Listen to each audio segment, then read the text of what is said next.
Assalamualaikum warahmatullahi wabarakatuh. Perkenalkan, nama saya Ahmad Najih Mustafa Fuadi, NIM 22201511143. Saya adalah mahasiswa dari kelas A6 Ekstensi, Prodi Pendidikan Agama Islam, Fakultas Ilmu Tarbiyah dan Keguruan, Institut Agama Islam Khazinatul Ulum, Blora.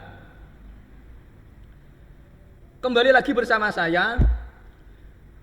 Tentunya dalam kesempatan kali ini saya akan membawakan video tutorial baru tentang statistika pendidikan. Sebelum kita lanjut ke video tutorial yang saya bawakan, tentunya saya ingin mengucapkan banyak terima kasih kepada dosen pengampu mata kuliah statistika pendidikan yang selalu membimbing kita semua, yaitu adalah Ibu dosen Cahaya Amalia Husna MPD. Dalam kesempatan kali ini saya akan membawakan tutorial bagaimana cara menganalisis dan menghitung uji T dengan aplikasi SPSS. Tentunya video ini ada hubungan dengan video yang kemarin. Nah, kalau belum lihat, dilihat dulu yang video saya atau teman-teman saya juga boleh. Intinya kita lihat dulu cara video yang kemarin, yaitu uji prasyaratnya. Dalam uji T, nah uji T yang saya pakai dalam tutorial ini itu adalah Independent Sample T-Test. Independent Sample T-Test sendiri itu adalah salah satu uji komparatif, yaitu perbandingan. Maka uji prasyarat yang kita pakai itu adalah satu, uji normalitas, yang kedua uji homogenitas. Nah, kita lihat langsung saja soalnya bagaimana. Nah, kita buka soalnya di sini. Kita baca dulu. Seorang peneliti ingin mengetahui rata-rata hasil belajar siswa. Nah, ini rata-rata. Kemudian ada dua kelas. Yang pertama dengan metode integrated discovery, yang kedua menggunakan metode konvensional. Peneliti dilakukan pada dua kelas. Nah, sini poin utamanya, dua kelas. Jadi ada dua sampel yang berbeda. Maka uji yang kita pakai adalah uji T, yaitu Independent Sample T-Test.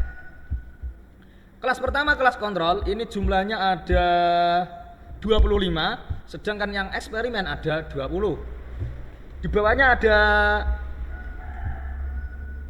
kriteria, di bawahnya dibaca, dengan taraf signifikan 0,05. Dikasih pertanyaan, apakah data memenuhi uji prasyaratnya? Jadi uji prasyaratnya yang kita uji adalah satu, normalitas dan homogenitas, karena penelitian ini adalah penelitian komparatif, ya, uji yang komparatif, yaitu perbandingan antara dua kelas tersebut. Kemudian baru kita bandingkan apakah ada perbedaan signifikan rata-rata hasil dua kelompok tersebut. Nah, kita tutup. Nah, di sini urutan dalam menghitung dan menyajikan uji T. Nah, di sini tentunya saat kita menguji sampel tadi, ya, penelitian tadi, kita harus menguji data tersebut dengan uji prasyarat, yaitu uji normalitas dan homogenitas. Nah, setelah kita tentukan baru kita bisa menyajikannya. Nah, hipotesisnya seperti ini. Yang pertama kita tentukan hipotesisnya dulu. Hipotesis yang pertama, H0-nya, tidak ada perbedaan rata-rata hasil belajar antara siswa kelas kontrol dan kelas eksperimen. Sedangkan hipotesis alternatif, yaitu terdapat perbedaan rata-rata hasil belajar antara siswa kelas kontrol dan kelas eksperimen. Taraf signifikansi, ya, yang kita pakai, kita tentukan. Yang kita pakai kali ini adalah 0,05. Di sini 0,05 ini, ya. Kemudian uji statistika yang dipakai kita tentukan, yaitu yang kita pakai adalah Independent Sample T-Test. Ini kriteria pengujiannya, H0 diterima, ya, ini hipotesis ini, H0 diterima bila nilai signifikansi lebih dari 0,05. Begitu pula sebaliknya, jika nilai signifikansi kurang dari 0,05 maka H0 ditolak. Jadi kalau nilai signifikansi kurang, maka hipotesis alternatif yang kita terima. Kemudian baru kita uji data sampel tersebut dalam SPSS. Sebelumnya sudah saya ketik ya, ini antara data kelas dan kelas eksperimen sudah saya ketik untuk menyingkat waktu. Kita copy datanya, kita masuk ke SPSS. Di sini sudah saya beri nama variable view, ada kelas kontrol dan kelas eksperimen. Desimalnya kita nolkan, kita hilangkan, kita pastekan di sini. Pastekan. Nah, di sini sudah. Nah, di sini bisa kita lihat untuk kelas kontrol ada 25 anak. Sedangkan kelas eksperimen ada 20 anak. Nah, di sini terdapat perbedaan dengan tutorial yang saya bawakan kemarin. Nah, untuk menguji normalitas, kita harus menggabungkan terlebih dahulu data tersebut. Seperti cara kita menghitung homogenitas. Nah, kita gabungkan dulu datanya, kita buat kolom baru ya, kita tulis hasil belajar.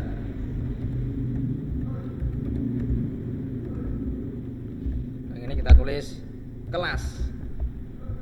Desimalnya kita nolkan, labelnya kita tulis hasil ya, hasil belajar. Kita tulis kelas. Value-nya kita masukkan 1. Kita tulis kelas kontrol. Yang kedua, kita masukkan kelas eksperimen. Nah, oke. Baru kita gabungkan data tersebut. Kelas kontrol kita copy, kita masukkan.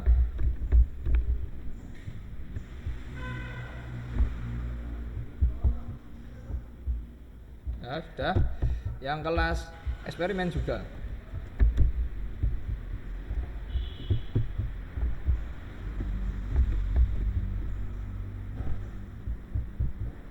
Sudah ini ya. Terus kelasnya sama, kita seperti kemarin, kita tulis 1 untuk kelas pertama. Copy sampai, nah ini sampai 25 sama ya. Kita pastekan. Kelas bawahnya kita tulis 2.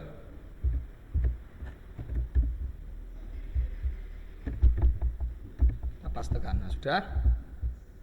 Di sini untuk uji normalitasnya langkahnya tetap sama, tapi ada sedikit perbedaan. Kita buka analyze, descriptive statistik, explore. Nah, di sini yang kita masukkan, nah, itu adalah hasil belajar yang gabungan tadi, ya, bukan data yang terpisah, tapi yang kita masukkan adalah data yang gabungan. Kita masukkan, kemudian kelas label, labelnya ini kita masukkan ke factor list di sini. Nah, kita buka plot, kita centang normality plot with test, kita centang continue, baru kita oke, nanti hasilnya akan keluar. Nah, di sini ada perbedaan ya. Kelas kontrol 25 N-nya 25. Nah, di bawahnya akan ada normality. Nah, test of normality. Di sini ada test normality-nya. Kita pakai yang Sapiovic ya. 0,294, sedangkan yang kelas eksperimen 0,232. Jadi nilai signifikansi dari dua data tersebut lebih dari 0,05, maka data kelas kontrol dan kelas eksperimen dinyatakan berdistribusi normal. Nah, di sini dinyatakan berdistribusi normal. Terus ada pertanyaan, loh Kak, kenapa caranya seperti itu, tidak pakai cara yang kemarin? Coba kita lihat kalau kita pakai cara yang kemarin. Kalau kita pakai cara yang kemarin, kita masuk ke analyze, buka descriptive statistik. Nah, perbedaannya di sini. Kita explore ya. Kalau kemarin kita itu memasukkan data kelas secara terpisah. Ya ini kan, kelas kontrol dan kelas eksperimen. Kita masukkan secara terpisah kan kemarin. Nah, coba kita masukkan aja. Plotnya sudah ya. Continue. Kita lihat pasti ada perbedaan. Perbedaannya di mana? Di sini. Nah,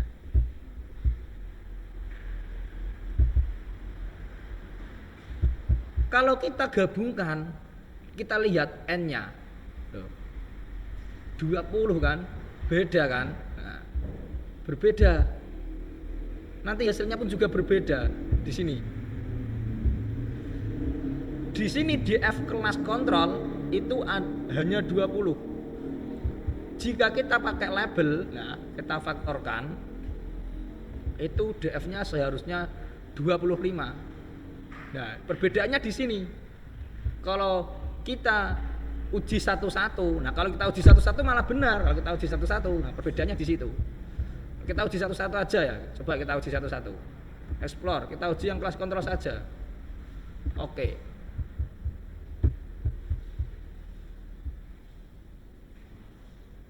Nah, DF-nya 25 kan? Hasilnya 294 sama yang pertama.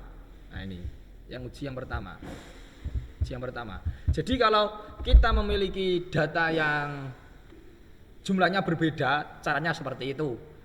Datanya digabungkan kemudian dikasih bagian baris label. Setelah itu kita uji homogenitas, tapi kali ini kita langsung uji T saja. Nah, karena ketika kita uji independent sampel t-test, uji homogenitas otomatis ditampilkan. Bagaimana caranya? Kita masuk ke analyze, kita masuk ke compare min, nah, terus kita masuk ke di sini independent sampel t-test. Kalau kemarin kita mau uji homogenitas, kita masuk ke one way ANOVA, ya kan? Kalau sekarang kita independent sampel t-test, ini otomatis uji levelnya ditampilkan. Kita lihat, kita masukkan ini hasil belajar, kita masukkan ke tes variabel. Yang kelas kita masuk ke grouping variabel ini, kita masukkan. Ini belum bisa kita oke. Kenapa belum bisa? Karena di sini belum kita masukkan grupnya. Kita buka grup 1, kita tulis 1, grup 2 kita tulis 2. Kita continue, kita oke. Nah, hasilnya di sini. Di sini ada independent sample t-test, ya. Independent sample t-test. Sebelum nanti yang kita bahas ini ya, sebelum kita menuju ke ini kita lihat grup ini, grup statistik. Kelas kontrol itu ada 25, sedangkan kelas eksperimen ada 20. Rata-rata dari dua kelas ini sangat jauh ya. Yang kelas kontrol rata-ratanya 67,8, yang kelas eksperimen rata-ratanya 81,2. Terdapat perbedaan rata-rata. Ini kalau kita lihat grup statistik. Tapi kita uji independent sample t-test dulu. Apakah perbedaan itu signifikansinya lebih atau kurang? Nah, kita lihat di sini. Nah, di sini setelah kita uji independent sample t-test, nah kita baca levelnya di sini berarti homogenitas. Nah, ini. Sedangkan yang ini berarti independent sample t-test. Nah, kita copy, kita masukkan ke Word, baru kita analisis dan kita simpulkan.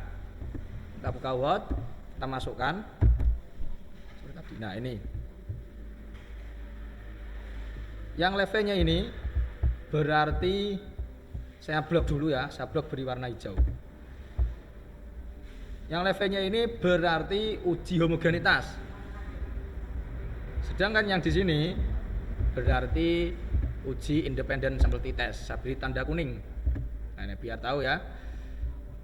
Karena yang kita pakai taraf signifikan ya itu adalah 0,05 dan kriteria ujinya ini di sini H0 diterima bila nilai signifikansi lebih dari 0,5 dan begitu pula sebaliknya jika nilai signifikan kurang dari 0,5 maka H0 ditolak. Di sini kita lihat. Nah, ini 0,0000, nah ini sama 0,000 kurang dari. Nah, ini kita ganti kurang dari 0,05. Nah, karena kurang maka H0 ditolak. Dan dari hasil tersebut maka dapat disimpulkan bahwa kedua data tersebut memiliki perbedaan rata-rata di antara keduanya. Jadi, setelah kita uji independent sample t-test antara kelas kontrol dan kelas eksperimen terdapat perbedaan yang signifikan.